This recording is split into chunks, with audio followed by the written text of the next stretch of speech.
Hey guys, Sam back with you here, October 18th, middle of the day.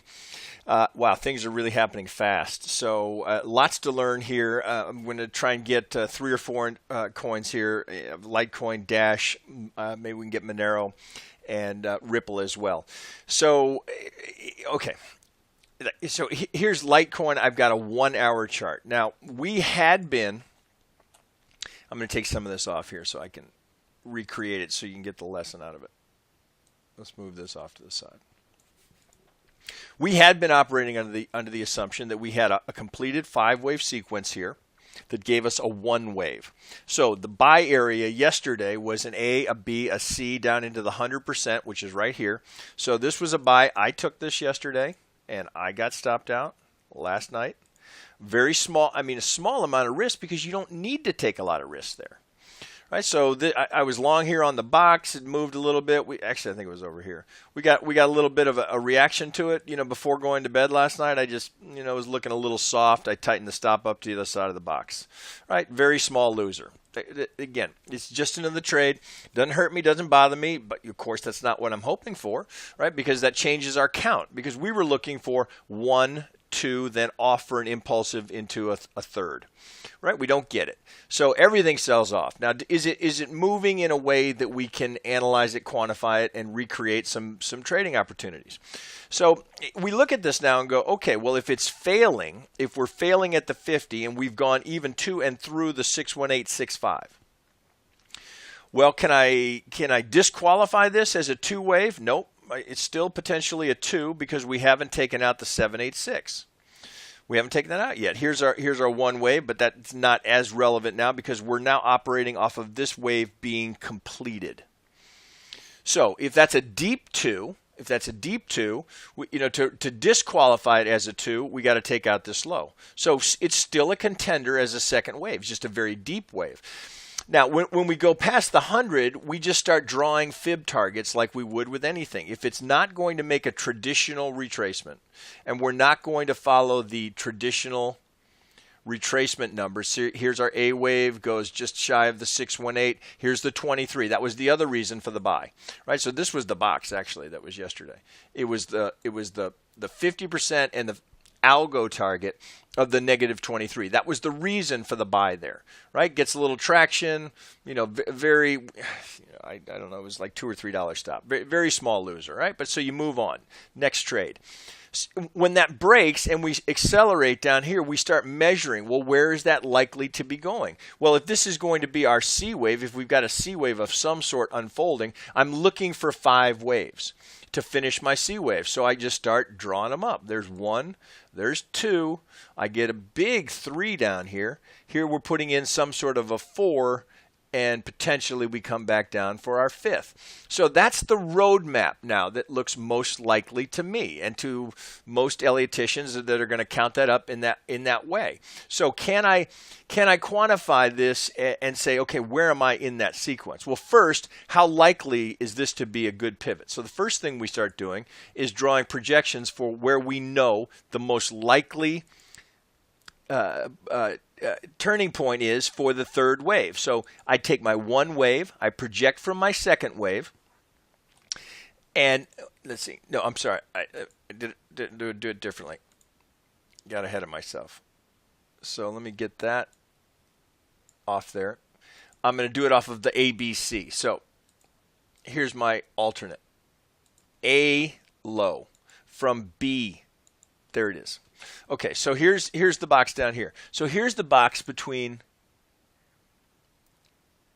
618 and 75. Okay, we go just a tick or 2 shy of it. Now I go to the other one. Now I go to my 1 wave, to my 2 wave, and look for a third. Now I've got, so here's my 2.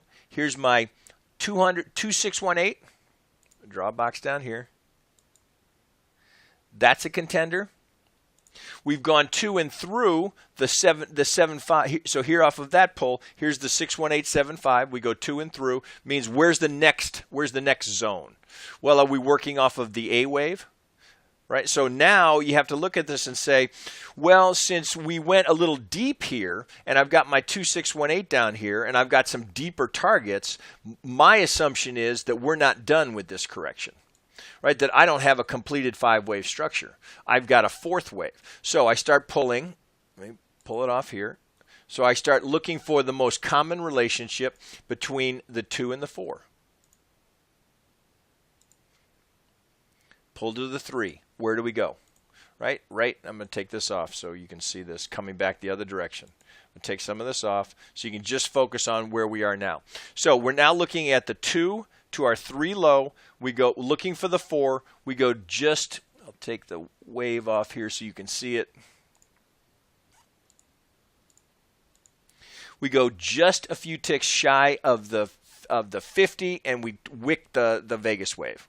Right, the most likely target, right? So we go right into the pocket, and then we start to correct off this. So because I've got conflicting numbers, so I've got my C projection down here, and I've got my 5th wave projection down here telling me likely targets are below this swing based on what I just drew from those pivot.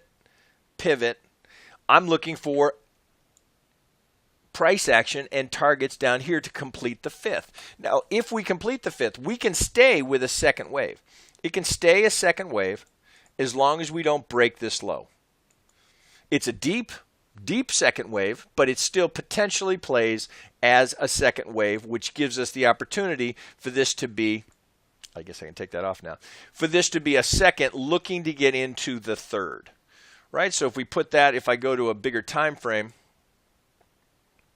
and look at where that could be going. If this is a 1, and we're going to have a deep 2, which plays as long as we don't take out this low, then I've got my big upside up here. Here's my dominant count. Big 3, which we know has to be at least 100% of the 1 wave. So what I propose to you is that we are not complete with this 5th wave. There's likely one more leg down, but that remains to be seen. You know, we could double bottom here. We've got the 618 and the 75, that little pocket down here. So we have some targets down here. We got to also look at the possibility of an all the way from our low to our high. Right here, now take note here. Look where we line up here with the low. Right between the 618 and the 75 is our what currently labeled as our 1 low down here. So this is going to be very interesting to watch, and you know, if it breaks this by a tick, can't be a 2.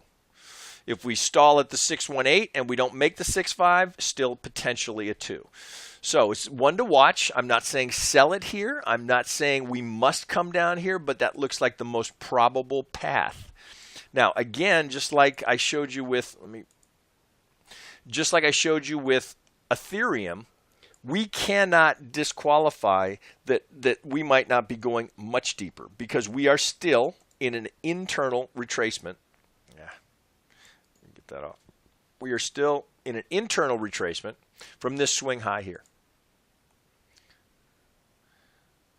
High to low. Right, take note. 618. Okay, so we are operating right by the numbers here. So this should be no surprise that because we still have the potential for this to be an A, but you know, just to simplify it, A, B, deeper C. We have that. We can't disqualify that yet, right? We're all bulls. We all want to see Litecoin back up at these prior highs. But you know, again, how are we going to get there? And can we quantify it along the way? Right now, looks like our next buying opportunity, if we're going to go back down here to the 618, our next buying opportunity is down here in the low 50s. Right, we've got to accept that as a possibility. So I guess what I'm saying is there's no trade here in Litecoin. Right, there's not a place to be long. If anything, it's a better place to be short if you're comfortable going short here, with the next buy zone down here at this box. So I'll take it back to the 1 hour. Right, that hopefully that made sense as to how I got that. Right, so here's our next buy zone. Now we'd put, of course, a channel on this because we've got this nice 2 to this 4 off of our 3. So we might have to pull these over. So we've got good targets down here that are real contenders for this. So what I'm suggesting to you is that we're likely in the process of doing that. That becomes a place where you can buy with confidence because we've now completed an A, B, and a 5 wave into a C. That's a buy to look for, right? Here's the deepest. Here's the deep buy down here. Here's the all the way from low to high, 618, still potentially a 2. You could put a very tight stop on that because if we take out the low, it's not a 2.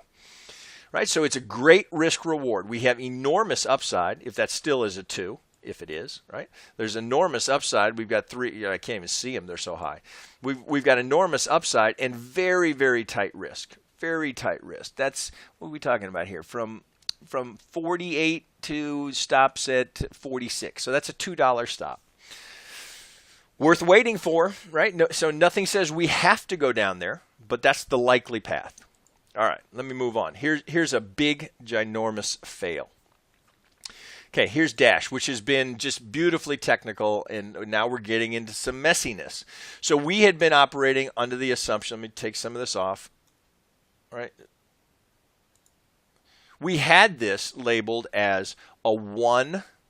Here's our 2. We come right to the 618, great spot for it. We had an additional confluence here of this 1, 2, 3, 4, gave us a lot of confidence in this buy that potentially we had a 1 wave starting, and the retracement to the 50 and the 618 was the buy, right? I bought it, got stopped out, right? Happens all the time, right? Get used to it. Welcome to trading. Happens all the time. So here was the buy.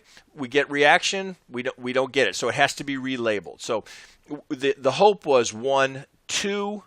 There was the entry. Stop under the 6.5. Doesn't happen. We have to relabel. So since this is not now a 1, we've got to look at that and say, okay, the correction is not over. So instead of 1, 2, we now relabel as 1, 2. This low becomes our 3 low rather than our 5 low. We get a 1, 2, 3, 4, 5 to complete the 3. So the 3 is in. Here's the 4. We pull from the 2 to the 3 low. We go right to the 50. And note, this again does not happen by accident. Here's this swing low here, which is the 1 of that move, does not overlap. Does not overlap. That's a tell, right? Meaning lower prices. So now we start the 5 wave sequence down. So where are likely targets? So we do the same thing we did here with this 1, 2. Now we look at it. We take our alternate price, go where's the most likely target? If that's going to be a 3, I compare the 1 to the 2. And I get this little box down here. I know I got a lot on here. Let me see if I can pull some of that off. I get a little bit less cluttered. Okay, there we go. So there's of that 3. Here's the 618 to the 7.5. Most likely target for this structure here. So if I put the wave on that, show it to you so you can get a visual on it. Okay, you can recreate this on your chart. So likely next target here. That invalidates this as a 2. If that's going to happen, then this can no longer, well, I misspoke. Pardon me. It can be a 2 as long as we take out this low. It still can be a 2. Just this is not the 2. Right? That's our 3. So potentially the 2 moves over here. Here's our 3. So the 2, potential targets for the 2 would be the 786. We get another box down here. This would be between the 786 and the 261 of the 3rd, right? Potential target for the 5th. We can't quantify, we can't call, we can't pull a retracement off a 4th because we don't know the 3rd is in yet. What we can see is that at the very least, we can call this a 3 because we've now gone, see right here in maroon, if I wiggle that maroon is 100% of the length of 1. So this qualifies as a 3. So we could start retracing back here. We could start calling, looking for this to retrace if that's going to be a hard pivot. If that's going to be a hard pivot, we'd pull from the 2. If that's our low, then we're looking for this for our fourth. Put it in red just to stay consistent. So potentially, if we're going to start to come up here again, we have the potential for that to play. That works because we qualify as a third, so that we could go right here and then head down again, right? Something like that. That would be the negative 23 off of this pull. So that's a contender. That most likely target on this 3, if we're going to keep selling off, is down here. Right, what are we at? 161 there. That would be the interesting. So 161 would be just shy of 270. Market likes those round numbers, so that's a target there. Not necessarily as a buy. I'm not suggesting the buy because we're not complete there.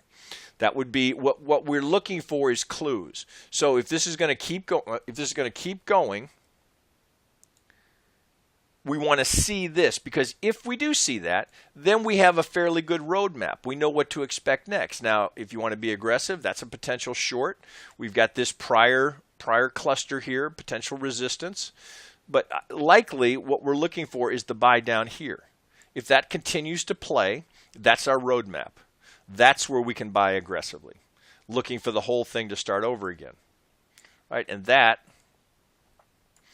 would still qualify as a 2 wave if that's what we've got. If this is our 1, put the wave on it. If that's our 1, that's our 2.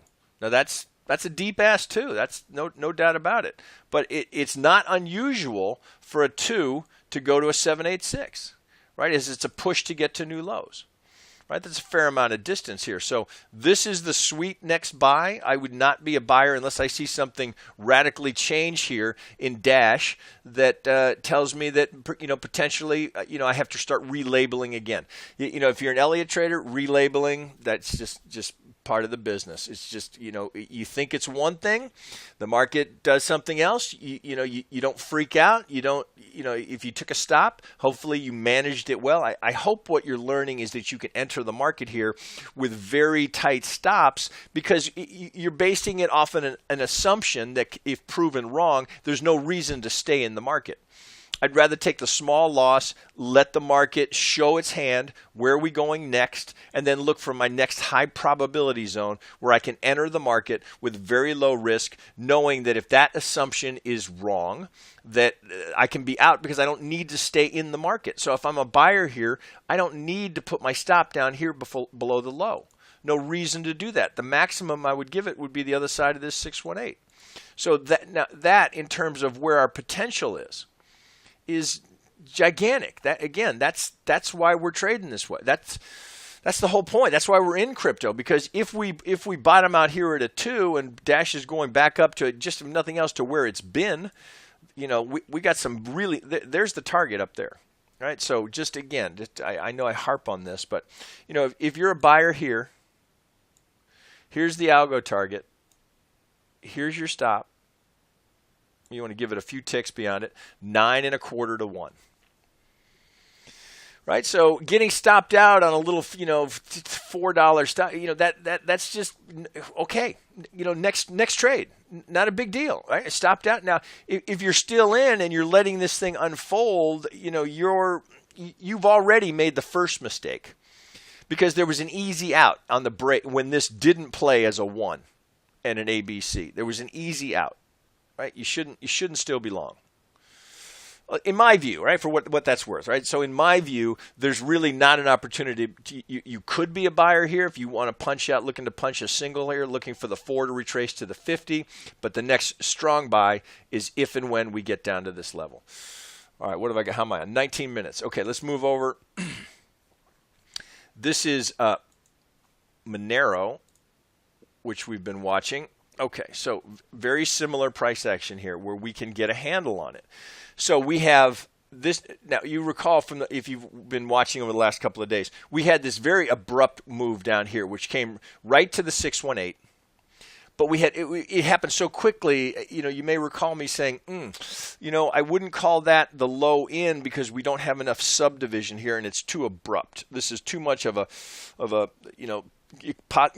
Is it a pump and a dump? I don't know, but no, that's not a buy for me because what I'm looking for is better subdivision here. So I do get a little ABC, goes right to the Vegas wave, right to the 618. So you could pump that. That's a single. You could have been a buyer there at 91 and taken it up to the 50, which is 97. Nothing wrong with that. Likely resistance. If you're coming back up, where are we expecting the resistance? Between the 50 and the 618. Well, then we start to unfold impulsively, which is exactly what we're expecting, right? So let me put the wave on that. Exactly what we're expecting is an ABC.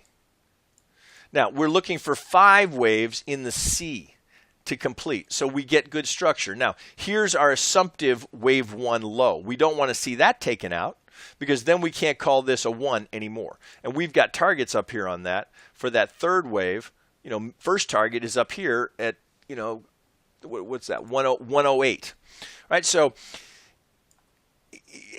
we're trying to get a handle on whether or not we've got a contender for the 5th to be complete. Well, what are we looking for? We're looking for subdivision into a 5 wave that starts to make sense. So first thing I do is look at the relationship between the A and the B and start drawing those fibs. So I'm going to pull some of this off here to try and recreate this. Okay, looking for our swings here. Let me get that off. And I'll show you how I got those. Okay, so we're going to go from our alternate price tool. We're going to go from our from our high to our low and project down. Most likely target for the ABC relationship is 100%. We go a tick from it, right? So potentially, we've got it in here. We've got this long support area that was how we ended up, you know, getting interested in this market in the first place, because we had this long ascending or descending triangle. We had this long support that had been established here multiple times. Here's the break, the pop, then we're looking for the retracement, trying to get a handle on getting long because that's potentially our first wave up for a 1 wave. You know, if we're going to go up impulsively, we get much higher targets. So that's why it's on our radar. We get the pump. There's the A wave, the B wave. Can I get 5 in the C?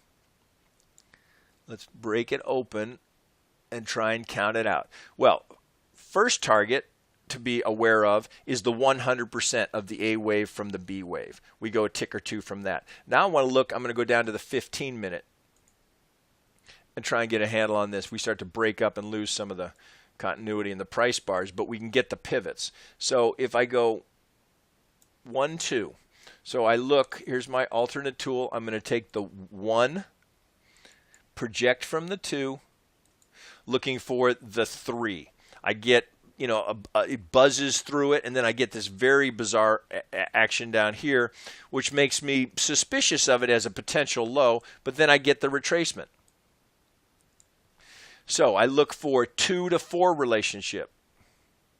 Let me get this. I pull from the 2 to what is now my 3 low, and I go just between, here's what I'm looking for, between the 38 and the 50. That's the sell. And then I come down here. Now, take note here, right? This refers back to what we were looking at earlier with Litecoin.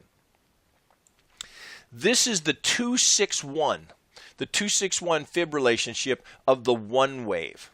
That's a great long target for the 5th. That overlaps with, it's within $1 of the 5th wave, the 100% of the ABC. Now I'm looking for that relationship here so I get a cluster. Now, is the low in? You know, hard to call it, but you certainly have a nice completed structure here with this confluence of fibs. It's a little ugly on the 15 minute because you just don't have enough volume here. But you get that confluence of fibs. So if this low is in and we've got good structure and good pattern relationship, good fib structure, a confluence here down here at this zone. We've got this long-term support, which is right below. We've got a couple of negative 23s. Here's the fib target off of this pull, right? From the 2 to the 4, there's the negative 23. So we got a lot of support evidence down here. So if that's going to start to go impulsive, what are we looking for? We're looking for evidence that we're going to start to move here up towards the channel. Then we're looking for this There's the next buy, right? Because if that ABC is in, we're looking for a 1, 2. Where's the stop? Just below the pivot. So a low risk way to try and get long here without trying to call the bottom, even though there's good evidence that we may have a bottom in. So if I take this back to an hourly, you start to get a little more perspective on this. And I have to go to the 4 for you to really see it. Okay, so here's that long channel, right? Long base here, descending trend line. We break that. That was how it got on the radar. That long-term trend line is broken. We've got this good baseline of support. Probably not a surprise that we're coming back down to visit that. If that's going to launch, now look at it in context of where it could go. If that's going to launch into an impulsive structure, we're just trying to find a way in. We're trying to find a low-risk way, working from pivots that seem to have significance based, again, on pattern, price, fib structure, relationships, geometry, the structure of the market, all in play there. Is there a trade now? Nope. Well, I shouldn't say that. I wouldn't take it there. I would wait. I wait for more data to say, okay, hard pivot is in. I get the bounce, right? I wait for the second retracement. I wait for it, right? You never miss anything and if this just keeps going, okay, well you missed that, but then you're waiting for this. You're waiting for the next one. So never feel like, that's why FOMO is just such bullshit. There's always another retracement. If something's going to move, and if you miss that, then you've got the 4. There's always going to be a retracement for you to participate in. All you're going to have is more information to work from.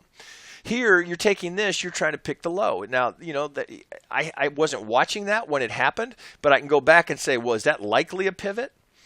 So I did not catch that. So the fact that I'm not in that doesn't bother me. It just tells me, oh, this needs to be on my radar. So I'm going to watch for that. I'm going to look for a chance to re-enter here at a 50 to the 618 because I know I've got a hard pivot here that I can work from. Does that make sense? That makes sense. Look at the upside, right? Again, if I put a risk reward on that, it's going to be 10 to 1, if not more, with lots of opportunity. If that's going to move impulsively, lots of opportunity along the way to add with house money if we're right? And just move. The stop should be at scratch, right? So you have no risk. So you're trading with house money. That's how you do it. All right, do I have time to go to Ripple? How are we doing? 27 minutes. Okay, interesting over here on Ripple. So this has been a real disappointment for people that were expecting bullish reaction from the Swell Conference. Okay, so I'm going to assume that nobody is surprised by this. If you've watched more than 1 or 2 of my videos, where do we go here? I'm taking the swing low. Taking the swing low to my high. We go right to the window between the 618 and the 65. Okay, nobody should be surprised by that. Is this a 2? Well, maybe. Still can be. We get a nice 5-wave sequence here into a 1. This channel, which was just beautiful, has broken. So I've got a runner on here, a warning line. I'm going to have to move this out a little bit. So all I've done is just created a trend line and just pulled it. I just put it on the channel. This is how I can get a runner. So I get the angle and then you just pull it out, and I've got a little warning line. So if that breaks, well then I'm getting less and less bullish, right? But we know a 2-wave can go down to the 786. Completed 5. Where's the bottom? Well, that's a contender. So I mean, you could absolutely be looking to get into that market. A lot of people have been stopped out in Ripple. There's a very, very, very, very low risk trade right there. Buying it here, we're sitting just above the 618.